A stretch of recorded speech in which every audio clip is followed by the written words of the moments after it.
সে এসেছিল শুধু আশীর্বাদ নিতে, কিন্তু ফিরে গেল এক অভিশাপ নিয়ে। সেই সন্তান কার, মানুষের না কিছু আর? নমস্কার, স্বাগতম জানাই আপনাকে। আজকের গল্পের নাম অঘরীর সন্তান। দূর গ্রামের এক প্রাচীন শ্মশানের পাশে একটি পুরনো অঘরী আত্মা ছিল। স্থানীয় মানুষজন বিশ্বাস করত সেখানে থাকা সাধু বাবা ত্রিকালদর্শী, অর্থাৎ 3 কালের ঘটনা তিনি জানেন। তিথি এক শিক্ষিতা শহুরে মেয়ে, তার বাবার সঙ্গে গ্রামে বেড়াতে এসেছিল। সে ছিল আধুনিক, এসব অন্ধবিশ্বাসে বিশ্বাস করত না।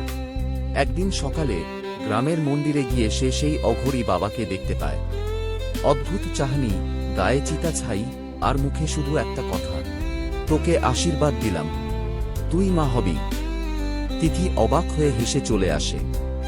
কিন্তু সেই রাত থেকে তার শরীর খারাপ হতে শুরু করে। কয়েকদিনের মধ্যে সে এক অদ্ভুত স্বপ্ন দেখতে থাকে।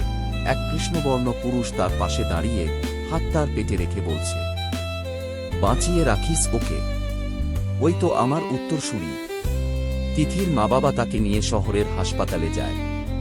চিকিৎসক জানায় তিথি গর্ভবতী, প্রায় 1 মাস হয়ে গেছে।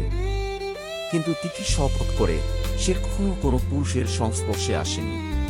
তখনই এক পুরনো গ্রামবাসী বলে ওঠে, অঘরী বাবা নাকি কোনো তন্ত্রসিদ্ধির খোঁজে নতুন শরীর খুঁজছিল। তিথি আস্তে আস্তে মানসিক ভারসাম্য হারাতে থাকে।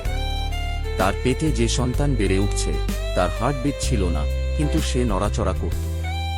এক রাতে সে হঠাৎ উধাও হয়ে যায়, এবং ঠিক সেই রাতে শ্মশানঘাটে আগুন জ্বলে উঠে, আর আখড়ায় কেউ একজন হেসে বলে ওঠে, সে আসবে 10 বছরে, আবার ফিরে আসবে। আজকে বিদায় নিলাম আমি। দেখা হবে খুব শীঘ্রই নতুন এক গল্প। অপেক্ষায় থাকুন পর্ব বিয়োগ 2 এর জন্য।